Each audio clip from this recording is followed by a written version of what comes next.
پناہ مانگتا ہوں اللہ کی شیطان مردود سے، اللہ کے نام سے جو رحمان اور رحیم ہے۔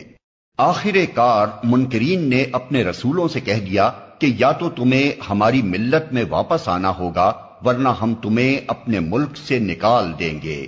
تب ان کے رب نے ان پر وحی بھیجی کہ ہم ان ظالموں کو ہلاک کر دیں گے اور ان کے بعد تمہیں زمین میں آباد کریں گے۔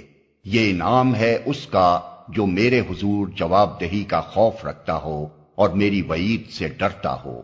انہوں نے فیصلہ چاہا تھا تو یوں ان کا فیصلہ ہوا اور ہر جبار دشمن حق نے منہ کی کھائی۔ پھر اس کے بعد آگے اس کے لیے جہنم ہے، وہاں اسے کچ لہو کا سا پانی پینے کو دیا جائے گا جسے وہ زبردستی حلق میں اتارنے کی کوشش کرے گا اور مشکل ہی سے اتار سکے گا۔ موت ہر طرف سے اس پر چھائی رہے گی مگر وہ مرنے نہ پائے گا، اور آگے ایک سخت عذاب اس کی جان کا لاگو رہے گا۔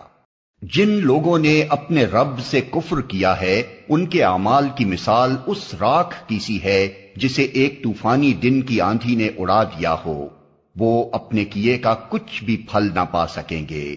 یہی پرلے درجے کی گمگشتگی ہے۔ کیا تم دیکھتے نہیں ہو کہ اللہ نے آسمان و زمین کی تخلیق کو حق پر قائم کیا ہے؟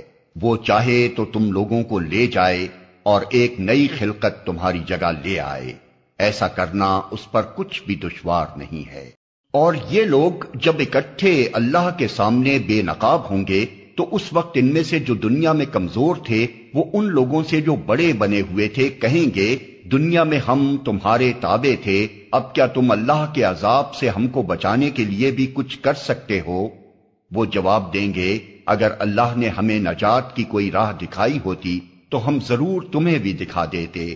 اب تو یکساں ہیں، خواہ ہم جزا فضا کریں یا صبر، بہرحال ہمارے بچنے کی کوئی صورت نہیں۔ اور جب فیصلہ چکا دیا جائے گا تو شیطان کہے گا حقیقت یہ ہے کہ اللہ نے جو وعدے تم سے کیے تھے وہ سب سچے تھے اور میں نے جتنے وعدے کیے ان میں سے کوئی بھی پورا نہ کیا۔ میرا تم پر کوئی زور تو تھا نہیں، میں نے تو اس کے سوا کچھ نہیں کیا کہ اپنے راستے کی طرف تمہیں دعوت دی اور تم نے میری دعوت پر لبیک کہا۔ اب مجھے ملامت نہ کرو، اپنے آپ ہی کو ملامت کرو۔ یہاں نہ میں تمہاری فریاد رسی کر سکتا ہوں اور نہ تم میری۔ اس سے پہلے جو تم نے مجھے خدائی میں شریک بنا رکھا تھا میں اس سے بری الذمہ ہوں۔ ایسے ظالموں کے لیے تو دردناک سزا یقینی ہے، بخلاف اس کے جو لوگ دنیا میں ایمان لائے ہیں اور جنہوں نے نیک عمل کیے ہیں وہ ایسے باغوں میں داخل کیے جائیں گے جن کے نیچے نہریں بہتی ہوں گی، وہاں وہ اپنے رب کے اذن سے ہمیشہ رہیں گے اور وہاں ان کا استقبال سلامتی کی مبارکباد سے ہوگا۔ کیا تم دیکھتے نہیں ہو کہ اللہ نے کلمہ طیبہ کو کس چیز سے مثال دی ہے؟ اس کی مثال ایسی ہے جیسے ایک اچھی ذات کا درخت جس کی جڑ زمین میں گہری جمی ہوئی ہے اور شاخیں آسمان تک پہنچی ہوئی ہیں، ہر آن وہ اپنے رب کے حکم سے اپنے پھل دے رہا ہے۔ یہ مثالیں اللہ اس لیے دیتا ہے کہ لوگ ان سے سبق لیں۔ اور کلمہ خبیثہ کی مثال ایک بدذات درخت کی سی ہے جو زمین کی سطح سے اکھاڑ پھینکا جاتا ہے، اس کے لیے کوئی استحکام نہیں ہے۔